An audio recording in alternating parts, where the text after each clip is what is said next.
नमस्कार मित्रों। ये कथा भक्त और भगवान के प्रेम की एक अमर कहानी है जो दिखाती है कि भगवान के लिए जाति या पद नहीं बल्कि हृदय की भक्ति महत्वपूर्ण है। मैं आपको कर्नाटक के उडुपी श्री कृष्ण मंदिर और महान संत कनकदास की चमत्कारिक कथा विस्तार से सुनाती हूँ। 16वीं शताब्दी में कर्नाटक में एक महान संत और कवि हुए जिनका नाम था कनकदास। वह जन्म से निम्न जाति गढ़रिया कुरुबा से संबंध रखते थे, पर भगवान श्री कृष्ण के अनन्य भक्त थे।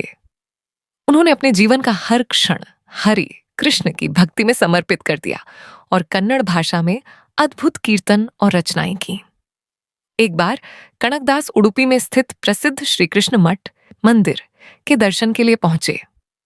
ये मंदिर प्रसिद्ध संत माधवाचार्य द्वारा स्थापित किया गया था और यहां भगवान कृष्ण की अत्यंत मनमोहक प्रतिमा स्थापित थी, जो पारंपरिक रूप से पूर्व दिशा की ओर मुख करके विराजमान थी। कनकदास का हृदय प्रेम और दर्शन की उत्कंठा से भरा था, लेकिन उस समय के कठोर जातिगत नियमों के कारण मंदिर के पुजारियों और द्वारपालों ने उन्हें मुख्य द्वार से प्रवेश करने की अनुमति नहीं दी। मंदिर में प्रवेश न मिलने से कनकदास का हृदय टूट गया। अपमान और तिरस्कार से दुखी होकर वह मंदिर के पिछले भाग में, जहां एक कच्ची दीवार थी, जाकर खड़े हो गए। वहां खड़े होकर उन्होंने अपनी वीणा उठाई और अपने हृदय की सारी वेदना को एक कीर्तन के रूप में भगवान को समर्पित कर दिया। उनकी भक्ति में इतना गहरा प्रेम था कि उनके भजन वातावरण में गूंजने लगे। उन्होंने भगवान को पुकारते हुए गाया, कुलवंश नहीं, केवल भक्ति देखो। प्रभु, क्या तुम केवल ऊंचे द्वारों से दर्शन देते हो? उन्हें अपने चारों ओर क्या हो रहा है इसकी चिंता नहीं थी। उनकी आंखें बंद थीं और उनका मन केवल कृष्ण के चरणों में लगा था।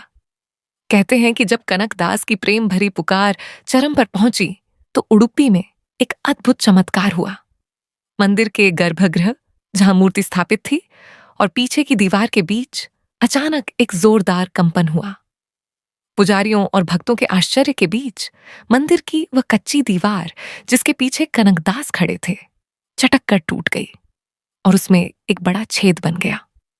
इससे भी बड़ा चमत्कार यह हुआ, मंदिर के अंदर पूर्व दिशा की ओर मुंह किए हुए भगवान श्री कृष्ण की मूर्ति ने अपने प्रिय भक्त कनकदास को दर्शन देने के लिए स्वयं को घुमा लिया और उनका मुख पश्चिम दिशा की ओर हो गया।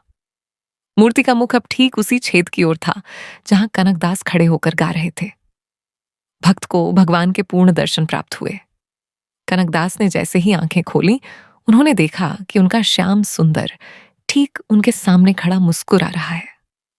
इस दिव्य घटना के बाद मूर्ति के सामने बनी उस दरार को एक छोटी खिड़की का रूप दे दिया गया, जिसे आज भी कणकण किंडी, कणक की खिड़की के नाम से जाना जाता है। आज भी उडुपी मंदिर में भगवान कृष्ण की मूर्ति पश्चिम दिशा की ओर मुख करके विराजमान है और भक्त सबसे पहले इसी खिड़की से दर्शन करते हैं, जो हमें याद दिलाती है कि भगवान के लिए कोई ऊंच नीच, जाति या भेदभाव नहीं होता। कथा का संदेश: भक्ति की शक्ति इतनी महान है कि वह भगवान को भी अपनी दिशा बदलने पर विवश कर देती है। भगवान केवल हृदय का प्रेम और सच्ची आस्था देखते हैं।